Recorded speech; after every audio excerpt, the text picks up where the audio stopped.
lives.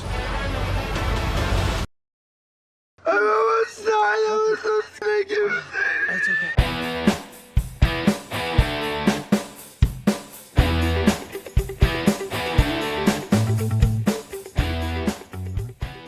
Hello everyone, welcome back to a brand new video today, and today I am going to be reviewing the highly anticipated Guardians of the Galaxy Volume 3. And of course this film was directed by James Gunn and stars such people as Zoe Saldana, Chris Pratt, Karen Gillan, Dave Bautista, Bradley Cooper, and Palm Clefett. This film once again follows the Guardians of the Galaxy on a very important and personal mission to save their teammate Rocket from the High Evolutionary, a man who is heavily involved with his tragic past. That's all I'm going to say without spoiling anything, but man, this movie was a emotional roller coaster. I remember before seeing this movie being absolutely terrified if it was even going to be good, because Marvel has been going through a phase, and that phase is not making the best movies. Ant-Man and the Wasp: Quantumania was not great in my opinion, and even some of their other films just were lesser. They were a lot less. And something like Guardians of the Galaxy, where every film is so special, I was nervous because I was like, is this going to be the same thing as those other films?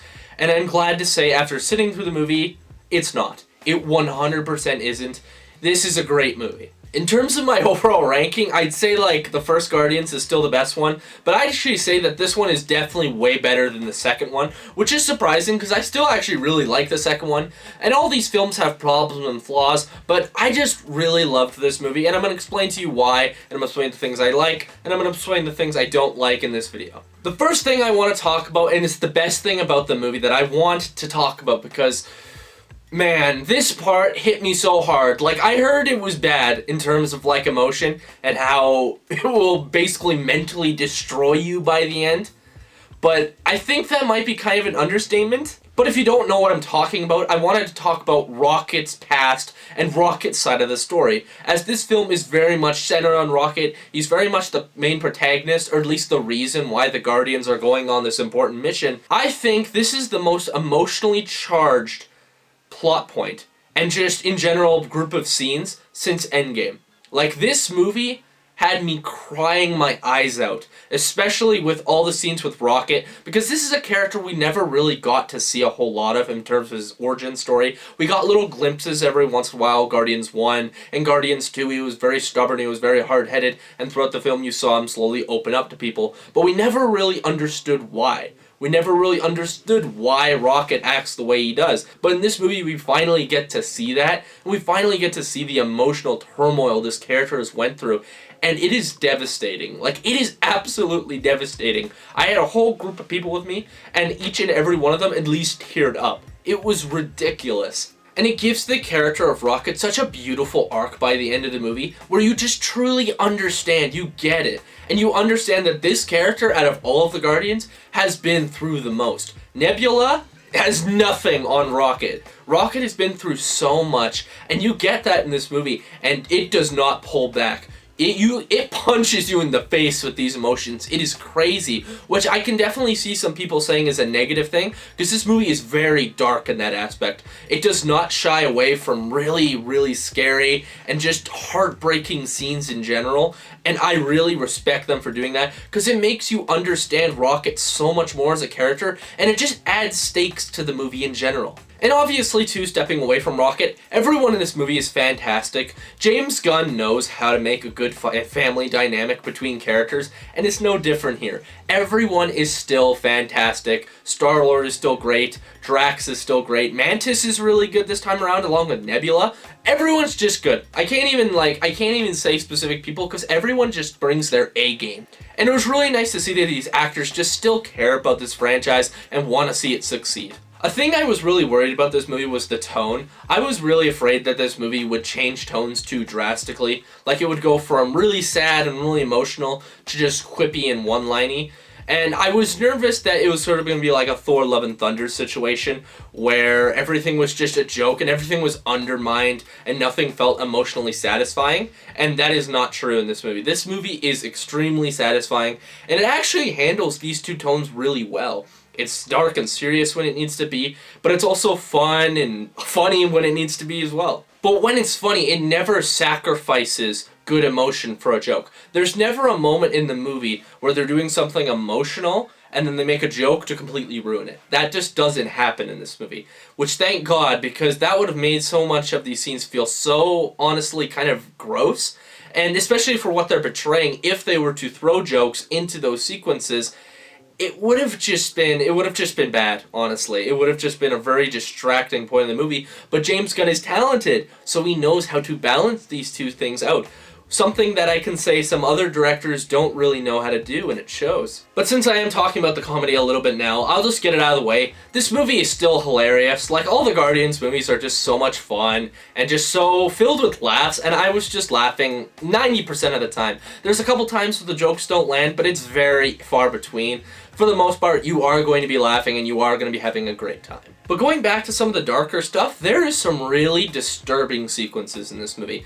Sequences that I would honestly say, if you have a kid and wants to see this movie, maybe wait till they're 14, because this movie was very dark compared to the other Guardians movies, and that shows from practical and CGI.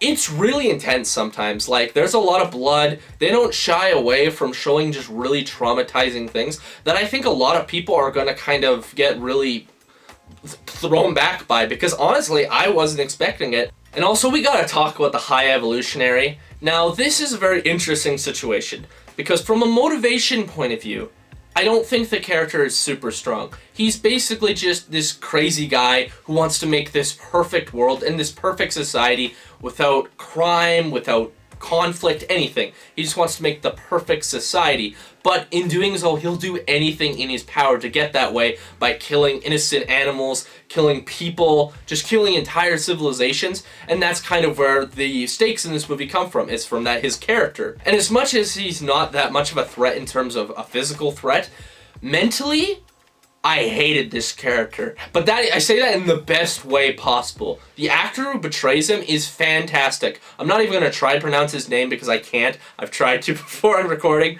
I'm sorry, but my God, he did such an amazing job. Like, wow, I hated him so much. Every single time he said something, if that was to Rocket or one of the other Guardians, I'm like, just shut up. I want to beat the ever-loving shit out of you. I hate you for putting these characters through what he puts them through. Oh my God, it's emotionally charged. He makes me feel so angry, but it's not a bad thing though, because his performance is so over the top and just so full of himself, because he has a god complex, so he looks down on others in this way, and he does it so well. He's honestly a really cool villain in my opinion.